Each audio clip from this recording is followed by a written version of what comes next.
send the other songs. Mike's Daily Podcast. Episode 482. It's Thursday, March 14th, 2013. Pi Day. 4 p.m. Pacific Time. Internet talk radio for your imagination. Mike Matthews broadcasting from the last place on earth, located somewhere in Podcastro Valley, California. Today we hear from Chely Shoehart, Floyd the Floorman, and John Deere the engineer, plus the finale of my Into an interview with singer-songwriter Jiggley Jones. Mike's Daily Podcast. And yesterday there was big Google news, and today there's more Google news about one of the things that it owns. Mike's Daily Podcast. And that would be Google Reader. It's going away. Did you even know there was a Google Reader?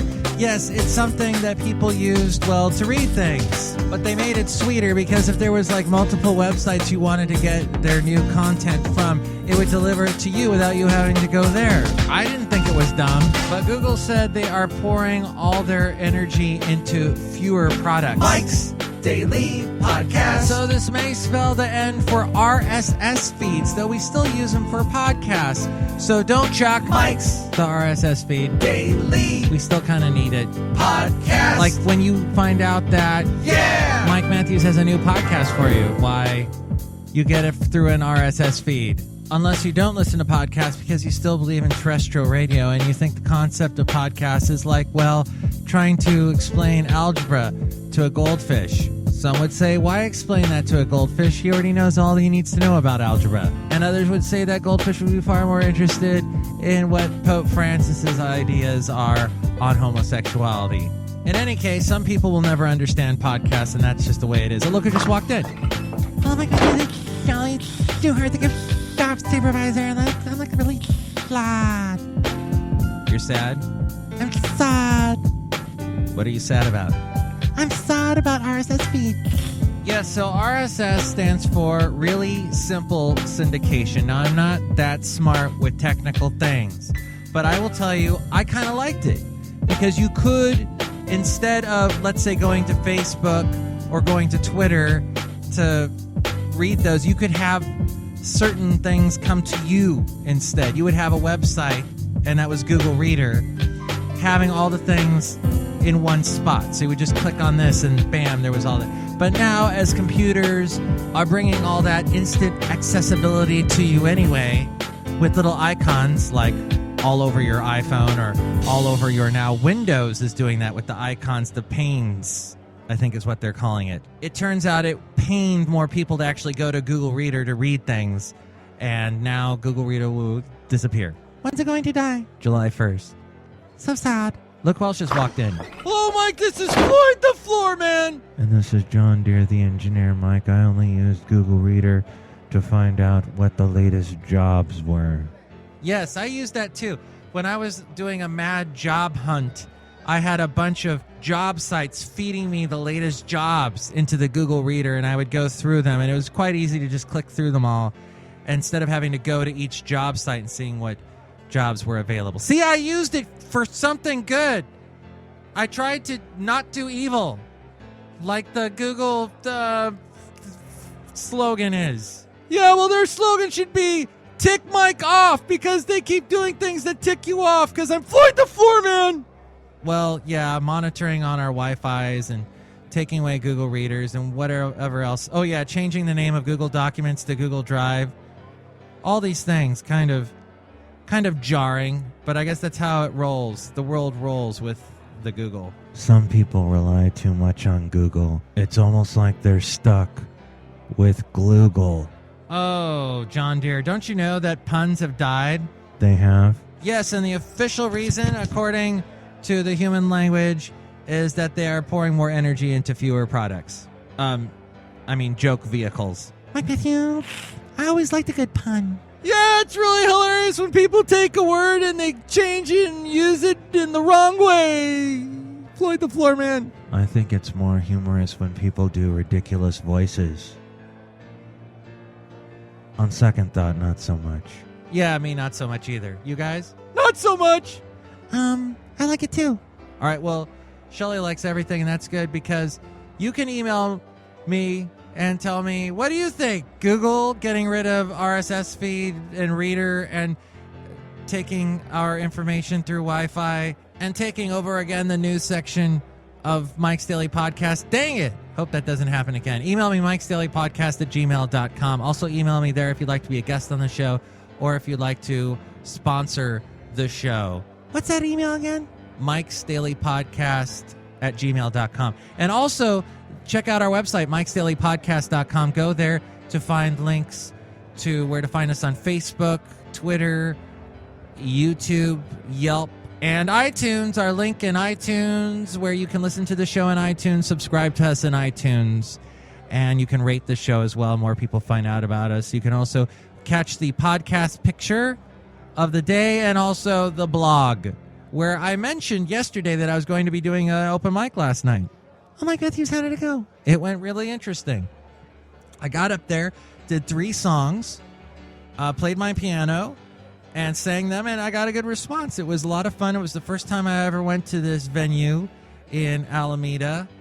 It was a lot of supportive people, and I heard some great music as well. So I think I'll be going back there. I'm kind of doing an open mic. I'm doing an open mic tour around the Bay Area, and I'm having so much fun. And I should write up about all of my adventures. I can't wait to read those in my Google Reader. Oh, damn. Mike'sDailyPodcast.com. The best place to find all that. Into an interview. Okay. We're talking with Jiggley Jones, the singer-songwriter, an Americana artist, he's been called. And his new album is called No Spring Chicken. I love Americana music, Jiggley. That's great. I mean, it's come a long way, that's for sure. Why is Americana music so awesome, and why aren't more radio stations playing Americana music? Actually, they are. People just don't realize it. I think, Mumford and Sons would be considered Americana. True. I think the Lumineers, they had the Song of the Year, didn't they? Yeah. So, I mean, that's Americana to me. I mean, everybody has a different opinion, but it's always based off of roots music, American roots music, whether it be bluegrass or folk music, and it's taken to the next maybe not the next level, but in a different direction. It branches out into all different things, but it's based off the roots. So, that's true. And there's actually a radio station. We can't pick it up here in Podcastro Valley, California, but if you go down into Santa Cruz, you can pick up K-Pig. Okay. And K-Pig has been playing Americana music forever. And I remember every time I came up to Northern California, I would make sure to listen to it. And I think they have a pretty good presence on the internet. But yeah, exactly what you said, roots music. Yeah, and I think it's become a bigger thing. Hopefully it will become even bigger before it dies out or whatever. I know music seems to go in decades, like the 60s music, 70s music. It's always identified by decade. And hopefully this will carry on at least to, 2020. But I'm real happy because it puts me into a place where I can actually, be heard. And speaking of being heard, we don't hear your daughter's softball game going on in the background because you're in a car, but you're at your right. your daughter's softball game. And, right. And what's the weather like in Pennsylvania? Very windy. I would say low 40s. Overcast. Not real nice for softball. It's actually a practice. This is their first practice of the year. Oh, okay. Which makes it even more boring, right, for those participating. But you're there. You're taking care of an interview while you're watching your daughter play. I'm sitting in my car. I got my car faced towards the field, and I can actually see them while I'm talking. So. Wow. This could become a sports podcast. All you have to do is start describing what you're seeing. Right. I can give you the play-by-play. And you actually spent some time in Los Angeles as an entertainment PR person. What was that like? That was daunting because I was very young then. It was quite an experience. It was pretty intense for me. I'm no salesman, that's for sure. I happened to find a job at a company that did that. At the time, I had just started being my own songwriter, and I was out there trying to make it. and that's what I latched on to. But I was really young then, so. Did you meet any celebrities? Yeah, I did a what would you call it, like a three-way phone conversation with Will Rogers Jr. You remember that name? Oh. He was like a cowboy kind of guy. He was a narrator for some old shows back in the day, but he was really, really old at the time. And one of the clients for the company I worked for was doing a documentary about ghost towns around the U.S., and he was the guy who did the narrating for that. So they did like a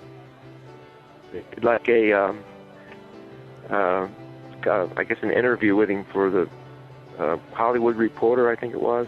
Oh. But that was one guy. I met, you remember the guy in the commercials? His name is Vinny. He's got the headset mic on, and he's trying to sell products. He's talking about, what was he trying to sell? I forget. But anyway, his name is Vince Offer, and I met him. He was a comedian. What else? I need to Wikipedia these people. Yeah, right. Vince Offer. Like, offer me something, and that spelled like that. Oh, I see. He'll Gotcha. come up.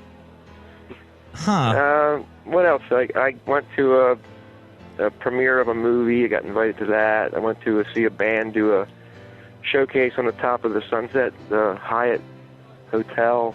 Ooh. The record release party. It was really cool, but the California weather was what really I remember the most. It was always the same every day. It was amazing. It is. To back here. If you miss seasons, it's not for you. But if you don't care about seasons, it's your place. Well, yeah, I sort of like it both ways. Yeah. You get tired of seasons, and you get tired of not having seasons. So, especially if you grew up in it or whatever. Well, you played at CBGB's before it became history. Defunct, right? It's gone. Yeah, right. It's a shame. That was quite a club. And if you never were there, you wouldn't. If you stumbled into it, you wouldn't think it was such a famous club. It was really a dive, but really cool nonetheless. The sound was perfect. It was just really a neat place to go if you like that kind of thing. But it's a shame it's gone now. But it was around for a long, long time. What's something you'll never forget about it? Backstage, the dressing room. It was really it looked like something out of a horror movie. You're talking about how many bands went through that place and signed their names on the walls and broke the wall out and everything else. So, yeah, it was like a place that you didn't want to be in too long before you got on stage. So, but it was a great place for bands because the sound was awesome. The stage sound was always perfect. I never had a better monitor mix in my life. Really? And, yeah, a lot of bands, got recognized there. So. I would think with all the chaos at CBGB's that it would have awful sound. No, not at all. I guess, they got the same sound system for years. Pretty soon you're going to dial it in. And, so.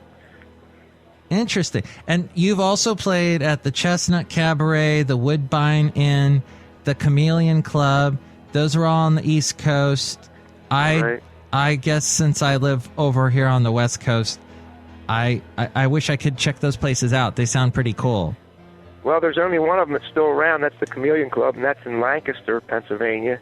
The other two, one was in Jersey and one was in Philly. They're not around anymore. I think they're called something else now. All these happened when I was much younger, but they were some pretty big, well-known clubs in the area. That's pretty much what's on the bio. I've played some other clubs, numerous clubs in New York City, the Cat Club, Lion's Den, up and down Bleecker Street, things like that. So, what was it like playing on Bleecker Street? Bleecker Street was probably one of the coolest places you want to hang out if you're into music and stuff. Obviously, down in Nashville, I guess, on Music Row would be a comparable place. We have a place in Philadelphia that's similar called South Street. It's just a place you go on the weekend, and everybody's walking up and down the streets and going in and out of clubs. Fun.